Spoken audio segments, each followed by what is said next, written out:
Oke, selamat pagi semuanya. Selamat bertemu kembali untuk pembelajaran kita pada pagi hari ini. Sebelum kita masuk pada kegiatan pembelajaran, silakan kalian seperti biasa persiapkan dulu segala keperluan untuk masuk pada kegiatan pembelajaran kita dulu, perlengkapan, kemudian alat-alat tulis dan lain sebagainya. Kita akan awali dulu dengan kegiatan berdoa seperti biasanya. Silakan meminta siapa pimpin kita dalam doa untuk hari ini. Ya, silakan. Ya teman-teman, kita berdoa. Sebelum kita memulai pelajaran kita pada pagi hari ini, mari kita berdoa menurut agama yang percaya Yesus. Doa dimulai. Doa selesai. Selanjutnya, sebelum kita masuk ke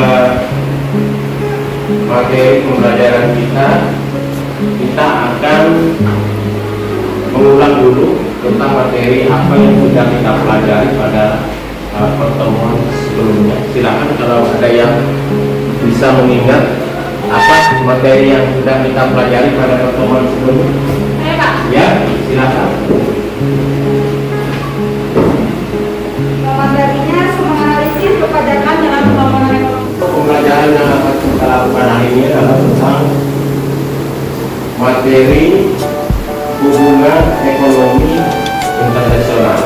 Nah, di dalam hubungan ekonomi internasional nanti kalian akan melihat tujuan pembelajaran. Nah, tujuan pembelajaran itu apa yang akan kita capai pada akhir pembelajaran. Ada beberapa tujuan dalam pembelajaran yang akan kita capai pada akhir pembelajaran ini. Jadi yang pertama itu menjelaskan pengertian kerjasama ekonomi internasional, menyebutkan bentuk-bentuk kerjasama ekonomi internasional, menyebutkan lembaga-lembaga ekonomi internasional.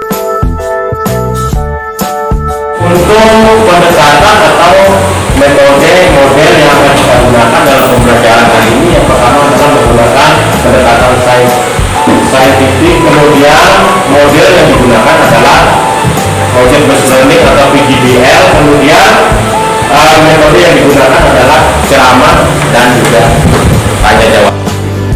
Untuk penilaian yang akan digunakan dalam pembelajaran hari ini adalah pertama penilaian sikap, kemudian penilaian pengetahuan, penilaian keterampilan.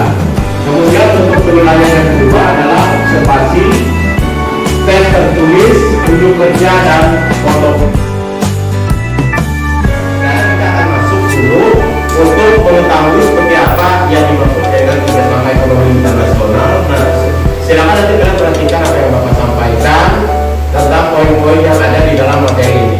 Pengertian kerjasama ekonomi internasional di sini menggambarkan adalah kerjasama ekonomi internasional merupakan kerjasama yang dilakukan oleh negara yang satu dengan negara lain atau dengan beberapa negara sekaligus. Kemudian bentuk-bentuk kerjasama ekonomi internasional. Jadi bentuk-bentuk kerjasama ekonomi internasional itu ada beberapa bentuk. Yang pertama itu adalah kerjasama ekonomi bilateral. Kemudian kerjasama multi kalau dikatakan multi itu berarti dari penjelasan ini ada yang bisa memberikan gambaran kira-kira setelah kalian melihat hari ini dari apa gambarkan ya, oke, silakan. Kerjasama internasional terdiri dari beberapa bentuk, Pak. Kan ada 4. Ya. Yang pertama kerjasama ekonomi bilateral, yang kedua kerjasama ekonomi regional, yang ketiga kerjasama ekonomi multilateral, yang keempat kerjasama ekonomi antar regional. Baik, sekarang kita akan masuk kepada kegiatan hasil dari kerja kelompok masing-masing terkait dengan materi yang sudah kita pelajari. Baiklah teman-teman, pada kesempatan kali ini izinkan kami dari kelompok 1 untuk mempresentasikan hasil proyek yang sudah kami lakukan dengan judul Kerjasama Bilateral Indonesia dan Jepang. Saya sekarang saya akan mencoba menyampaikan hasil dari kerja kelompok kami. Baik, silakan teman-teman dari kelompok lain dan apa yang akan kami sampaikan. Itu dari hasil analisa kelompok kami, yaitu total perdagangan antara Indonesia dan Jepang dari tahun 2019 sampai tahun 2022. Nilai perbandingan ekspor dan impor antara Jepang dan Indonesia dihitung dalam dolar Amerika Serikat. Baik, pada tahun 2019 ekspor migas sebesar 2.200 dolar, ekspor non migas 13.800 dolar, dan impor migas 37.100 dolar. Impor non migas 15.600 dolar. Lalu pada tahun 2020 ekspor migas sebesar 773,4 dolar, ekspor non migas 42.900 dolar, impor migas 42.900 dolar, dan impor non migas 10.900. Lalu yang terakhir analisa surplus dan defisit perdagangan Indonesia dan Jepang pada tahun 2021-2022. Dalam grafik ini berwarna kuning. Ini ada untuk minyak dan gas. Lalu berwarna hijau untuk non migas, berwarna biru surplus perdagangan. Selisih ekspor dan impor adalah 1.700 dolar. Dari analisa data tersebut dapat kita simpulkan untuk tahun 2021 Indonesia mendapat surplus sebesar 2.300 dolar. Itu lebih besar nilai ekspor daripada impor. Kesimpulan dari kelompok kami adalah pertama, dengan adanya hubungan bilateral antara Indonesia dan Jepang akan memberikan manfaat bagi dua negara, yaitu sektor perdagangan. Lalu yang kedua, barang-barang yang tidak mampu diproduksi untuk memenuhi kebutuhan masyarakat akan dapat terpenuhi dengan cara ekspor maupun impor.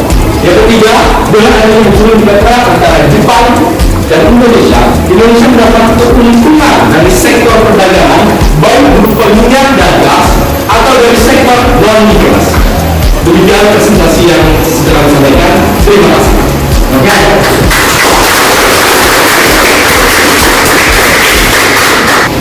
Kemudian karena luar biasa.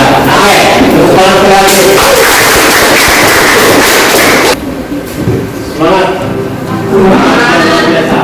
Ya, sukses ya untuk tugasnya sudah bisa dipresentasikan. Apa prestasi luar biasa? Artinya kalian sudah menyelesaikan tugas dengan baik sehingga bisa menghasilkan untuk informasi yang bisa kalian bagikan secara langsung.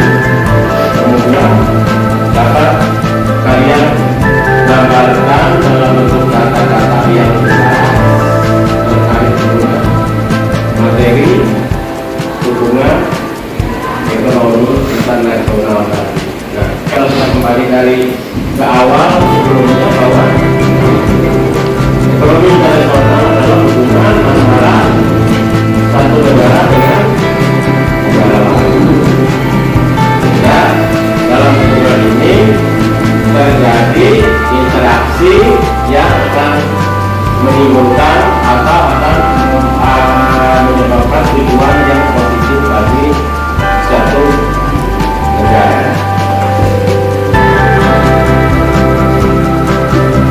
Sementara tadi artinya kalian sudah menjelaskan hasil kerja.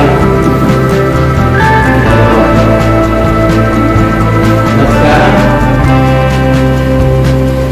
pertanyaan sederhananya untuk kalian. Pertanyaan sederhananya, hubungan ekonomi internasional ya, hubungan ekonomi internasional. Pertanyaannya begini, adakah yang bisa merasakan langsung manfaat dari hubungan ekonomi internasional? Ada yang bisa memberikan gambaran secara langsung dalam hubungan ekonomi internasional itu apa? Oke, silakan berdiri kalau ingin menyampaikan pendapat manfaat ya, manfaat. Manfaat dari hubungan internasional yang dapat saya rasakan sehari-hari adalah saya bisa mendapatkan barang-barang komposisi yang berasal dari negara lain. Contohnya handphone, laptop, atau juga bahan seperti anggur dan lain-lainnya. Oh iya, itu barang-barang. Jadi menurut pendapat bahwa itu berasal dari luar negeri. Bagaimana? Setuju apa itu? Nah, jadi kalau tadi sebelumnya tadi kita juga belajar bahwa bagaimana hubungan ekonomi dari kelompok teman-teman juga sudah tadi ini yang diimpor dari luar negeri. Ekspor, membuat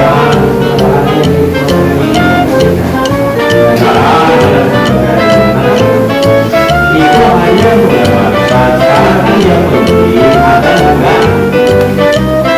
juga yang bisa kalian apa dari kerjasama itu bisa kalian rasakan salah satu contohnya itu adalah merupakan bentuk dari kerjasama ekonomi internasional. Ada anggur, kurma, ya, kurma, iya, ada kan? Tidak pernah terpikir ya kira-kira barang itu bisa diperoleh apa? Jadi apa betul bahwa barang-barang tersebut adalah hasil dari hubungan ekonomi internasional apa? Bukan. Betul. Kurma dari mana? Kurma dari mana ya? Dari Arab. Sementara Indonesia masih mengimpor. Sementara kita masih mengimpor kurma dari Arab. Nah, kenapa bisa diimpor? Kembali lagi bahwa karena ada hubungan saya hebat apapun negara, kuat apapun negara, itu akan bisa berdiri sendiri. Harus membutuhkan ya, itu dari kegiatan kita baik. Karena sudah luar biasa dari presentasi dan sebagainya sudah kalian sampaikan, maka untuk hari ini kita akan mengakhiri pembelajaran kita. Sebelumnya Bapak akan sampaikan materi pertemuan kita untuk berikutnya itu adalah tentang hubungan internasional antar negara. Kita cukup kan? Oke. Kita akan mengakhiri pembelajaran hari ini dengan berdoa. Siapa yang bisa memimpin kita berdoa? Oke, mari kita berdoa. Sebelum menutup pelajaran kita pada siang hari ini, mari kita berdoa menurut agama dan percayaan masing-masing. Berdoa dimulai.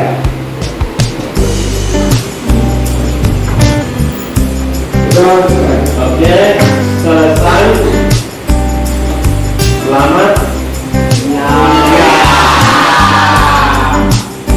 siang dan sampai jumpa pada pertemuan berikutnya.